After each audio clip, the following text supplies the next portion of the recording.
welcome to YUKO. Today, we're going to practice downward facing dog in all kind of position. And downward facing dog is one of the most famous pose in yoga practice. And it is true if you practice yoga long enough and you got a healthy rest, downward facing dog is very comfortable resting pose. But if you're brand new to the downward facing dog, it's not easy pose to practice. And a lot of time I've been asked about the downward facing dog in position of your shoulder blades, where shoulders should be, draw up and down or up, or squeeze or spread. So downward facing dog, arm is right up here, arm is up next to ear. So when you lift your arm, what's going to happen to your shoulder blade? From neutral position, lift your arm, shoulder blades goes up. So when downward facing dog, it's going to be the same way. Arms up, arm next to ear. So shoulder blades is lifting from the neutral position. And this traditional downward facing dog is too much for you, or you cannot do this bending knee. There's another way to practice downward facing dog. So if you cannot do downward facing dog with legs straight, for whatever the reason, why not do downward facing dog on a yoga? And bring your feet against the wall so you can ground your feet without bending it horribly. And that's lower body part. Just lift your arm in. You can flip your palm, have an imaginary wall, imaginary ceiling in this case, and use your legs to push the wall, push the imaginary ceiling up. This is downward facing dog. And this is not easy as you think. And make sure you're not scrunching shoulder steady up. You just lacing out, lift your shoulder blades, and push the imaginary ceiling and wall. And you feel a lot of work, and you can feel your core, your hamstring is lengthening, and your shoulder blades is moving.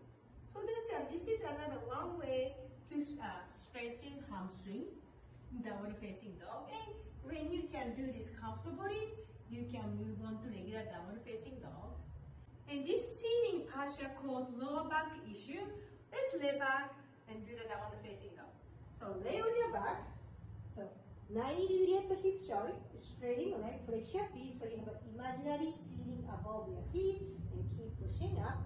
And make sure shoulder blades are touching floor and arms over your head. And you can just interlacing arm to move your shoulder blades away from pelvis, and extra push up imaginary ceiling, and you can feel whole body is working. So this is downward facing dog as well.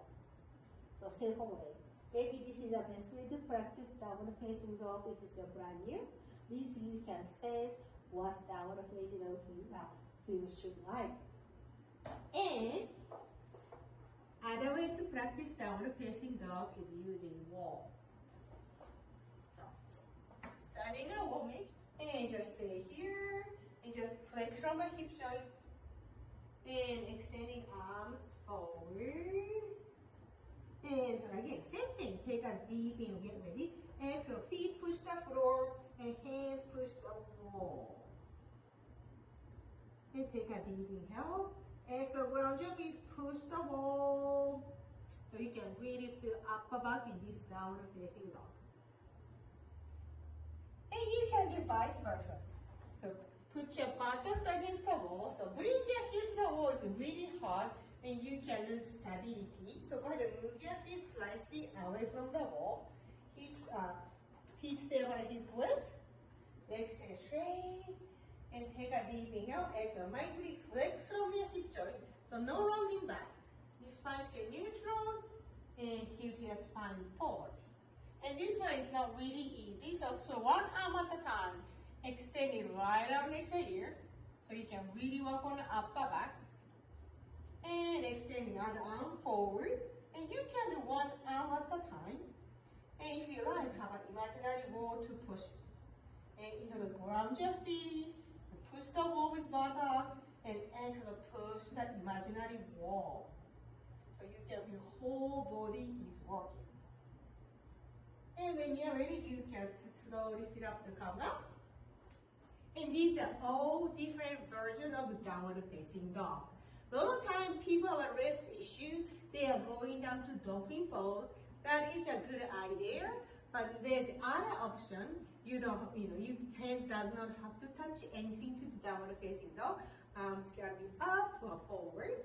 So if you want to practice downward facing dog, and if you don't get it, or you don't feel like you're not doing downward facing dog properly, try make other shape of downward facing dog to see how your leg should feel, how your upper back feel, or whole body feel. So any version of this, I was using whole body to do, and I felt it.